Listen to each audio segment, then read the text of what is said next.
अंदर कीड़ा हो जाता है। ऐसा तुम कीड़ा होके जाके शास्त्र पढ़ लो।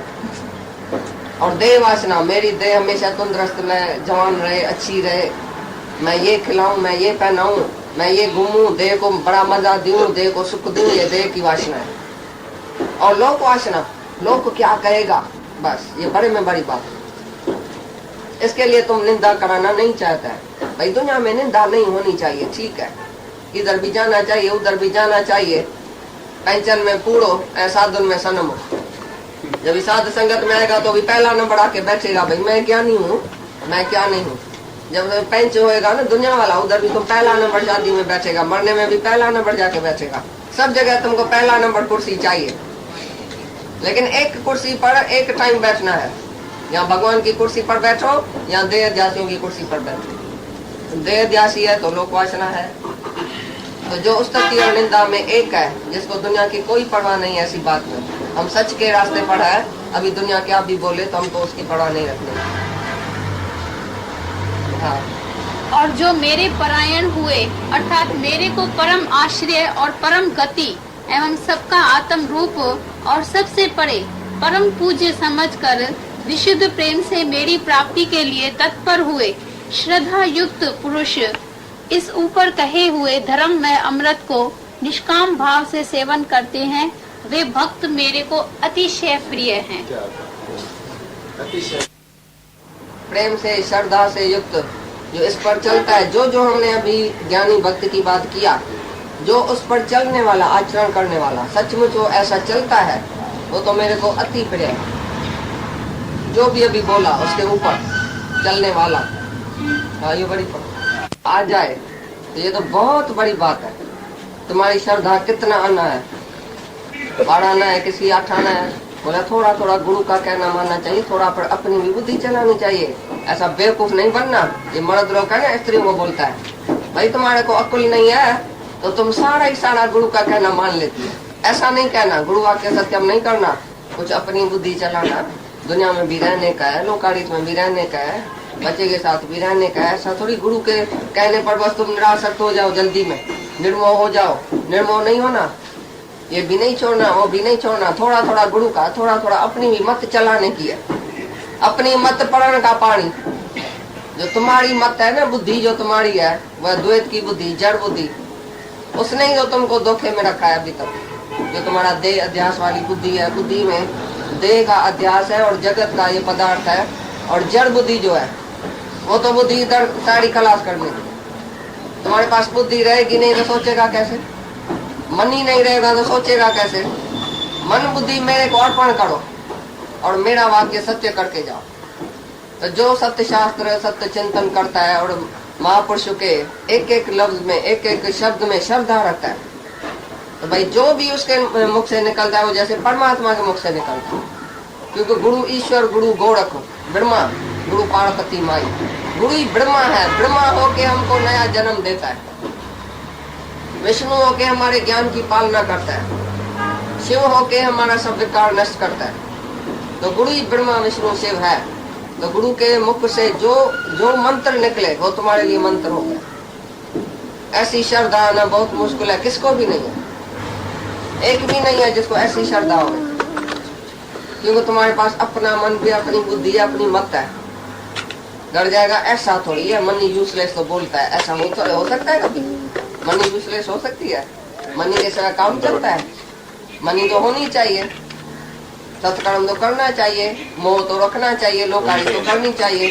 तुम्हारी श्रद्धा जो है वो पूरी नहीं है, तो भगवान बोलता है वो श्रद्धा पूरी होनी चाहिए। श्रद्धा युक्त, जो श्रद्धावान है वही लभते ज्ञान, उसको ही ज्ञान लगता है। मेरे परायण मना, मेरे लिए ही दुनिया में जिए।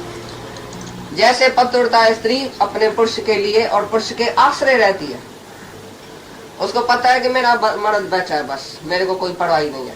वो खिलाएगा, वो पहनाएगा, वो कमाएगा, वो ऐसा करेगा, वो जहाँ लेके जाएगा, वो जहाँ रखेगा, वो जिस रूम में रखेगा, जिस मकान में रखेगा, जिस शहर में रखेगा, जैसा हमारा मर्द करेगा तैसा हमको सब मंजूर है। स्त्री पतिव्रता कैसे पुरुष के कहने पर, इशारे पर चलती है, उसके परायणों के चलती है, उसके आश्रय चलती है।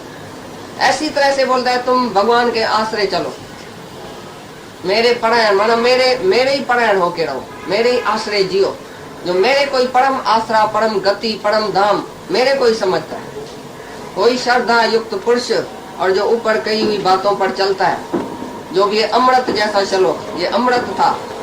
भाई मान में, अपमान में, मित्र में, शत्रु में, सर्दी में, गर्मी में, और जो भी कुछ मिले प्रारब्ध अनुसार उसमें तुम भाई शांत रहो, धीरज में रहो, विश्वास में रहो, रजा पर राजी रहो। ये सब बोला। अपने मकान में इच्छा नहीं रखना, ममता नहीं रखना, ये जो भी सब चीज बोला, सब इतने श्लोक बोले। तो ऐसा जो चलता है उसी के ऊपर, वो मेरे को परम अति परम प्यारा है। अभी तुम सब इसके ऊपर चलेगा कि खाली सुनेगा? आज कौन से बात पर तुमने आज विश्वास किया, पक्का किया? कौन सी बात तुम्हारे लिए चली तो बताओ। मैं उसके लिए जीता हूँ, उसके लिए मरूंगा, उसके लिए करूंगा। जैसे स्त्री पति के लिए सारा दिन सोचती है क्या खाएगा क्या पिएगा, अपने लिए नहीं सोचती है मेरा पति क्या खाएगा, मैं भी रूंग में खा दूंगी, जो बचा वो खा दूंगी, नहीं बचा तो नहीं खाऊंगी।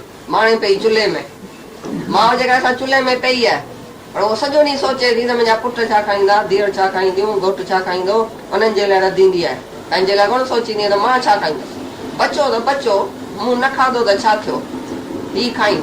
या कुर्बानी माँ के अंदर जरूर आए। तो ऐसी कुर्बानी जो भगत के अंदर में होती है कि मेरा भगवान ही सब कुछ है, उसके लिए ही मैं जीता हूँ। वो कैसे प्रसन्न हो जाए, वो कैसे राजी हो जाए। मैं ऐसा कर्म नहीं करूं जो मेरे भगवान को पसंद नहीं आवे, मैं भगवान के नजर में हो जाऊं। ये तिस नजर न आवे तो बात न पूछे को। ये मैं तुम्हारे नजर में नहीं आऊंगा तो मेरे को दुनिया में कोई थूक मार के भी नहीं पूछेगा, चाहे तुम राजा हो। अरे राजा भी एक दिन कंगाल हो जाएगा, कौन पूछेगा उसको? राजा है तो क्या, अंदर की शांति थोड़ी है। भगवान की जब नजर हमारे ऊपर पड़ती है तब भी हम लायक होते हैं। हमको लायक करने वाला भी उसकी नजर है, और लायक होएगा तभी लायक ही मिलेगी। जैसा जैसा हम लायक होता जाएगा, अंदर की शुद्धि होती जाएगी कि भगवान के ही परायण हम रहते हैं। तुम बैठे सिनेमा में, तुम बैठे क्लब में, तुम बैठे दुनिया के भोगों में, पदार्थों में, सब तुमको पसंद है बातें, इंद्रियों के रस में बैठे हैं। इधर आके बोले हम भगवान के परायण होके रहते हैं। परायण क्या मतलब क्या? जब तुमको कोई भी दुनिया में चीज पसंद नहीं आवे भगवान के सिवाय, भगवान जैसा प्यार किसी से भी नहीं होवे। सारा ही प्यार, सारे की दिल, सारे की सारी दिल भगवान को देनी पड़ेगी भाई। सारे का सारा जैसे हमको प्यार भगवान से ही है, बाकी सब मिथ्या है, सब माया में है। ये शरीर जिसमें तुम अटके पड़े, जो तुमको प्यारा है, प्यारा है। कौन प्यारा है दुनिया में? बाहर से तुम बोलता है ये प्यारा है, ये प्यारा है, लेकिन सबको अपना शरीर प्यारा है। स्वार्थ वाला है दुनिया में सब। तुम्हारा भी दूसरे में स्वार्थ है, उसका तुम्हारे में स्वार्थ है। स्वार्थ वाली दुनिया में तुम रहे पड़े। अभी सबसे ऊपर उठो, निष्काम हो जाओ, निष्काम प्यार करो सबको। निष्काम जीवन तुम्हारी होनी चाहिए, निष्काम कर्म नहीं, लेकिन तुम अंदर निष्काम जीवन तुम्हारी होनी चाहिए। कोई भी भोगों की इच्छा, तीन लोक की इच्छा भी नहीं होवे जिसको वो निष्काम है, जिसको फल नहीं चाहिए। शुभ अशुभ का त्यागी, ये भी खास बात थी आज का ये लेसन है। शुभ अशुभ का त्यागी, नहीं मेरे लिए कोई शुभ है, नहीं मेरे लिए अशुभ है, एक ही आत्मा है। शुभ अशुभ दोनों में आत्मा देखना भाई, कौन शुभ है कौन अशुभ है, क्या अच्छा है क्या बुरा है, क्या प्रिय है क्या अप्रिय है। एक ही भगवान है। जब एक ही भगवान है जानता तो अप्रिय कौन सी चीज है, अशुभ क्या है, शुभ क्या है। ज्ञानी के लिए शुभ अशुभ कुछ भी नहीं है ही निष्काम। निष्काम में शुभ अशुभ होता ही नहीं है। शुभ अशुभ होता है सकाम में। जो सकामी मन से है वो बोलेगा मैं शुभ करूं, मैं अशुभ को छोड़ूं, मैं ऐसा करूं, मैं ऐसा करूं। और ज्ञानी कौन सा शुभ कर्म करेगा? शुभ कर्म उसके लिए है ही नहीं, कोई भी कर्म उसके लिए नहीं है। वो कर्मातीत है, कोई भी शुभ कर्म उसके लिए नहीं है, क्योंकि शुभ भी दूसरे के साथ करेगा ना, अशुभ दूसरे से करेगा, शुभ भी दूसरे से करेगा, द्वैत में करेगा। लेकिन निष्कामी जो अपने साथ अपने लिए ही करता है, उन्हें अपना आप समझता है। जहाँ तहाँ एक ईश्वर देखता है, भगवान देखता है। अपने साथ ही जैसे तुम कुछ भी करो इस शरीर के लिए तो तुमको याद नहीं आएगा, और वो कर्म बनेगा भी नहीं। और दूसरे के लिए कुछ करेगा शुभ अशुभ तो कर्म बनेगा। दूसरा देखना ही बंद करो, पहले तुम निष्कामी हो जाओ अंदर में। हर्ष और शोक, किस बात का हर्ष होएगा, किस बात का शोक होएगा, ये भी आज की पॉइंट थी। तो तुमको कभी खुशी और कभी दुख होता है किसी भी बात में। क्या होएगा जो तुमको शोक होएगा, बताओ? क्या होएगा जो तुमको हर्ष होएगा? क्या मिलेगा तुमको जो हर्ष होएगा? सोना चांदी हीरा पैसा जड़ माया, और तुम चेतन आत्मा जड़ माया के मिलने में खुश होता है? जड़ माया कभी तुमको सुखी कर सकेगी? माया ने किसको सुखी किया जो तुमको सुखी करेगी? तुमको सुख चाहिए माया का। जिसको आनंद चाहिए उसको माया की परवाह नहीं है, माया का आधार भी नहीं है उसका। ये माया भी एक आधार है तुम्हारा, तभी तुम खुश होता है। जो निराधारों का आधार परमात्मा है, उसके ऊपर तुम आधार रखेगा तो माया का आधार तुमको चाहिए नहीं। स्त्री का आधार नहीं, बेटे का नहीं, माया का नहीं, सुख बाहर का चाहिए उसको। तो केवल अपनी आत्मा में ही तिरपत रहे। जो आत्मा में ही प्रीति वाला, आत्मा में ही तिरपति वाला है, वही ज्ञानी है। तो आज ज्ञानी भक्त का लक्षण कौन सा तुम्हारे अंदर गया, अच्छी तरह से देखना, समझना और उसके ऊपर चलने की कोशिश करो आज ही। खाली जिसने समझा, अच्छी तरह से जाना, वो आप ही चलेगा उसके ऊपर।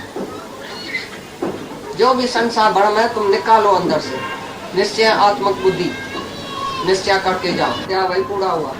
कामी के सामने निष्काम कर्म आएगा, सकामी के सामने सकाम कर्म आएगा। निष्काम कर्म का फल है निष्काम कर्म, ये बात समझा है? निष्काम कर्म का फल क्या है? निष्काम कर्म तुम्हारे सामने आएगा। ये दादाजी का कहना था। सब पूछते भाई निष्काम कर्म का फल क्या है? बोलता है निष्कामी का फल है निष्काम कर्म सामने आएगा तुम्हारे, ऑटोमेटिकली सामने आएगा। तुम नहीं चाहेगा ना, सो जाएगा भाई, मैं तो आज सो जाता हूँ, अचानक कोई आ जाएगा निष्काम कर्म सामने, तुमको भगवान उठा के वो कराएगा, तुम्हारे पास ही निष्काम कर्म भेजेगा भगवान। तो निष्कामी का फल है निष्काम कर्म, और निष्कामी जो है वो मुक्त है।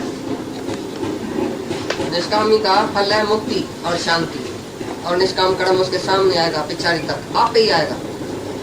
हम चाहेगा भी हम आज सत्संग नहीं करेगा, किससे बात भी नहीं करेगा, तो कोई न कोई ऐसा दुखी अचानक आ जाएगा, हमको उठ के उसी से बात करनी पड़ेगी। क्योंकि भगवान को पता है निष्कामी ये है, तो हमारे पास ही सबको भेजेगा, और तुम्हारे पास सकामी कर्म भेजेगा क्योंकि तुम सकाम है। तो बेटे बेटी का कर्म तुम्हारे सामने आएगा, तुम उसी के मोह में और भी फंसता जाए। कुछ मैंने तो ऐसा नहीं किया था, तुमको भूल गया, तुमने कौन सा बीज डाला, बीज तुमको भूल गया। गुरु के मिलने के बाद तुमको सब पता चलता है, तो ये कौन सा बीज हमने डाला है जो ये फल निकला है। कौन सा बीज, मतलब तुम अहंकारी था, इसलिए जो भी कर्म किया था वो रंग ही किया था। अहंकार से तुमने जो कर्म किया, ज्ञान से पहले, गुरु से पहले जो भी तुमने कर्म किया, उसका फल जो निकलेगा खट्टा मीठा, उसमें तुम दुखी सुखी होएगा। अभी जब गुरु हमको मिलता है, क्षेत्र क्षेत्र के का ज्ञान देता है, भाई शरीर अलग है, तू अलग है, तू अलग होके आत्मा होके शरीर को जानने वाला है, मन को जानने वाला है। देखो मन किधर गया, देखो कौन सा हमने बीज डाला, काय के लिए फल निकला, कौन सा मैंने कर्म किया। जब बीमार आदमी होता है, सो जाता है सीधा बिस्तरे पर, लेट जाता है, फ्री हो जाता है, जब इस शरीर से कोई काम नहीं करता, तभी उसका मन का रील चलता है, सारी उम्र का रील चलेगा उसका। मैंने क्या किया, किससे कुछ किया तो नहीं, इससे द्वेष तो नहीं किया, ऐसे राग तो नहीं किया, ये भूल तो नहीं किया, ऐसी भूल तो नहीं किया। वो पीछे बीमारी में बैठ के सबसे माफी लेता है। तुमने देखा है मरने के टाइम या बीमारी के टाइम मन इतना सूक्ष्म निर्मल हो जाता है, जो अपना विकार देखता है अंदर, भाई मैंने क्या क्या किया, तो पीछे बैठ के माफी लेता है सबसे। ऐसी तरह से विवेक जब ही खुलता है, तभी हमको नजर आता है कि क्षेत्र क्या है, क्षेत्र क्या है, मैं कैसे आत्मा हूँ, और ये शरीर मेरे से कैसे अलग है, और शरीर में कौन कौन से बीज हमने डाले हैं, और कैसा कैसा भोग इधर मिलता है शरीर, और कैसे हम इसी विकारी क्षेत्र से और विकारों से छूटे। उसके लिए ये ज्ञान बताएगा, भाई कौन सा ज्ञान तुमको होना चाहिए, जैसे तुम विकारों से छूटो, क्योंकि क्षेत्र तो विकारी है। तुम कैसे विकार से छूटो, तुम जब निर्विकारी आत्मा में रहेगा, और आत्मा का लक्षण तुम्हारे अंदर आएगा, ज्ञान का लक्षण तुम्हारे अंदर आएगा, तभी ये क्षेत्र जो विकारी है, जो कुरुक्षेत्र है, वो धर्म क्षेत्र बन जाए। कुरुक्षेत्र माना खराब बनी, खराब बनी, उसी से धर्म क्षेत्र बन जाएगा। इसी क्षेत्र से ही तुम्हारे से धर्म होएगा, वरना सच्चा धर्म, शुद्ध धर्म में तुम टिकेगा। ज्ञानी को भी ये क्षेत्र मिला है, शरीर मिला है, तुमको भी ये शरीर मिला। तुमने